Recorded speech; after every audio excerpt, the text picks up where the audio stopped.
La parole de Dieu à la nourriture que l'on mange. L'âme indigente est celle qui a besoin de la grâce. Premièrement, c'est la première indigence, c'est l'indigence de l'âme. Parce que les hommes recherchent la grâce. Quel est l'homme sur terre qui dira « Je ne veux pas la bénédiction » Il n'existe pas.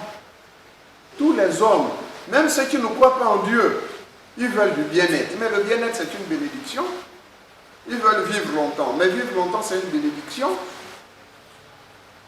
Ils veulent se marier. C'est une bénédiction. Ils veulent travailler. C'est une bénédiction. Ils veulent des enfants. C'est une bénédiction.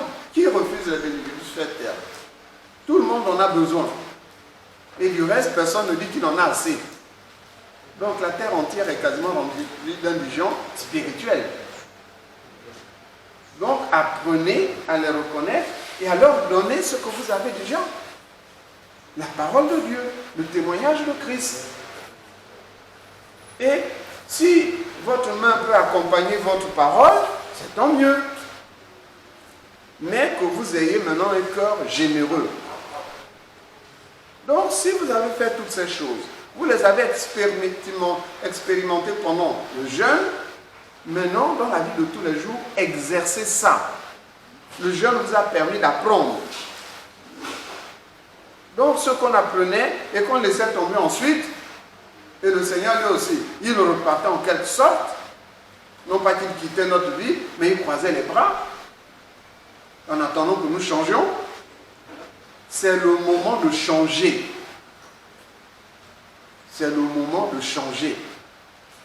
Et c'est ce changement dont il est dit dans le livre de l'Apocalypse, chapitre 2 et 3.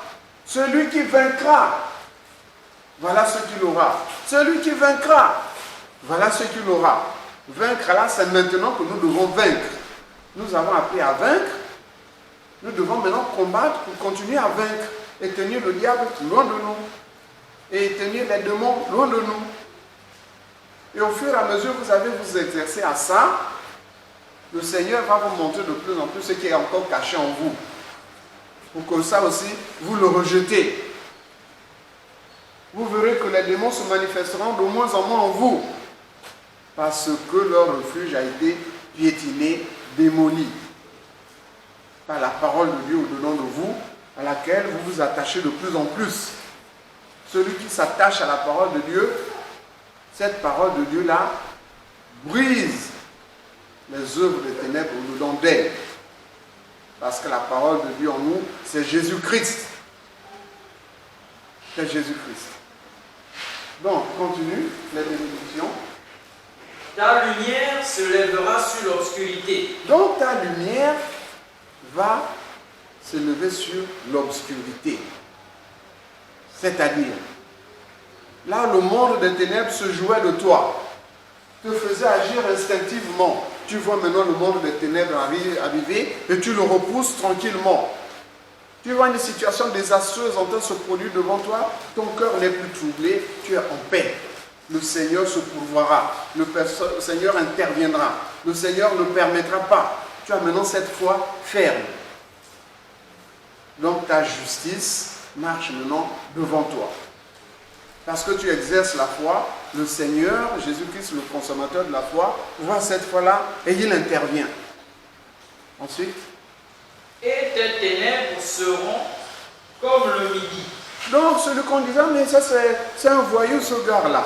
On te voit, oh mais l'homme a changé, hein. La femme là a changé, mais il était comme ceci. Ah ça. Mais cette fille-là, elle était négligée. Mais tu frottes quelle crème? La crème là s'appelle Jésus-Christ. Oui. Je suis parti au salon de beauté de Jésus-Christ. Il a un salon de beauté pour vous, hein, les sœurs. Vous aimez la beauté. Jésus-Christ a son salon de beauté. Mais c'est vrai, hein. Vous voyez la peau en train de briller là. Toutes les femmes frottent les crèmes, non? Mais quand on va dire, ah, mais toi tu frottes quelle crème? Pourtant tu sais que tu frottes les mêmes crèmes que les autres femmes. Ça veut dire qu'il y a une crème supplémentaire que les gens ne connaissent pas. Ils veulent le nom là, ils disent, mais c'est Jésus-Christ. J'étais à son salon hier. Il m'a fait la manicure, la pédicure et tout. Oui, lis le verset. Proverbe 19, verset 31. Proverbe 19, verset 31. Proverbe 19. verset 17. Proverbe 19, verset 17. Celui qui a pitié du pauvre, prête à l'Éternel, tu le rendras selon son œuvre. Voilà. Dans d'autres versions, c'est celui qui donne aux pauvres, prête à l'Éternel, qu'il a créé. Ok. Celui qui prête qui donne aux pauvres, qui donne, c'est un prêt à Dieu. Parce qu'il n'y aurait pas Dieu, il n'y aurait pas ce pauvre-là devant toi. C'est Dieu qui l'a créé. Dieu ne l'a pas créé pauvre.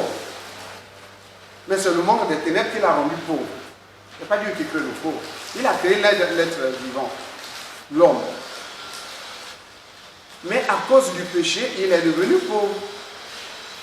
Il est devenu pauvre à cause du péché.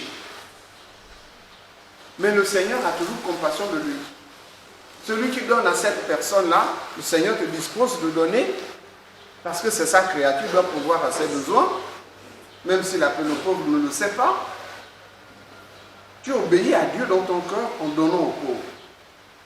Dieu aussi t'honore, puisque tu as exercé la foi en donnant. En donnant cette fois-ci, vous donnez en vous appuyant sur la parole de Dieu. Je vais prêter à Dieu. Et tu prêtes à Dieu. Donc tu ne donnes pas aux pauvres, tu prêtes à Dieu. À travers cet homme-là. C'est une occasion que Dieu te donne de lui prêter quelque chose. Et Dieu te rend au centuple. Anne avait prêté son enfant à Dieu.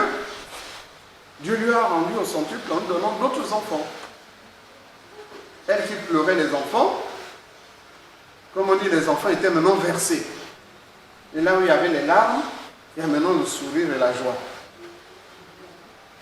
Parce que Anne avait prêté à l'Éternel. Continue. L'Éternel sera toujours ton guide. Donc l'Éternel sera ton guide. Dans la version d'Arby, il y a un passage merveilleux. Isaïe 28. Je vais le lire. Mais c'est mieux rendu dans la version d'Arby. Par rapport à ce qui vient d'être dit.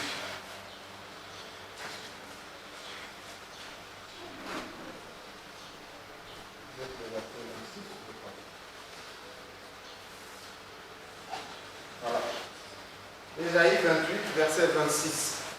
Il est dit ceci. Mais vous lirez à partir du verset 24 ou 23, mais lisez-le dans la version d'Arby si vous pouvez vous la procurer, même sur Internet. Verset 26.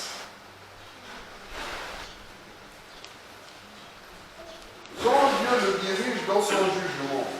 Il l'instruit. Son Dieu le dirige dans son jugement. Il l'instruit. Je lis ce que tu venais de dire.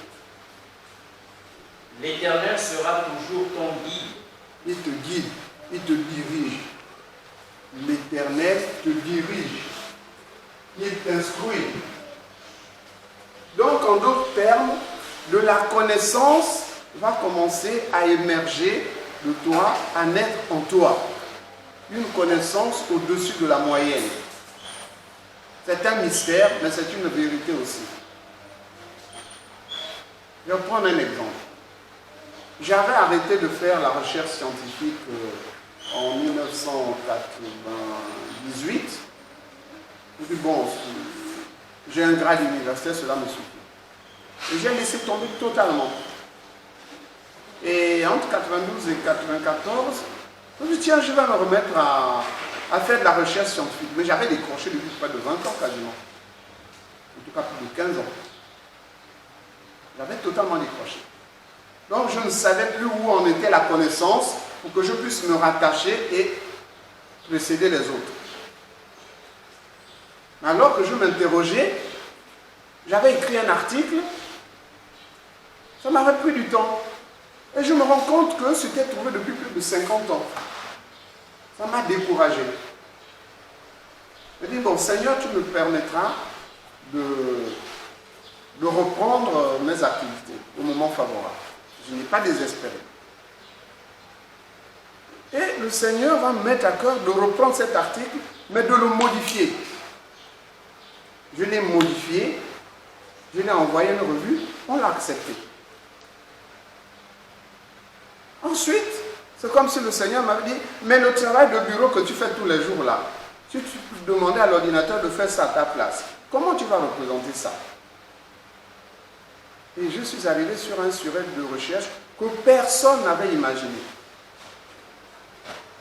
Le dernier article que j'ai publié là en mars, il y a déjà près de 100 téléchargements, près de 250 visites dans le site internet où c'est logé. Vous voyez, ça c'est rare. Au point que les gens de la revue m'ont écrit en disant « Ah, ton article a beaucoup de succès, hein ?» Donc sous-entendu, écrit encore un autre. Vous voyez? Mais ça, c'est pas moi. Ça, c'est mon Dieu qui m'a béni de cette manière-là. Voilà.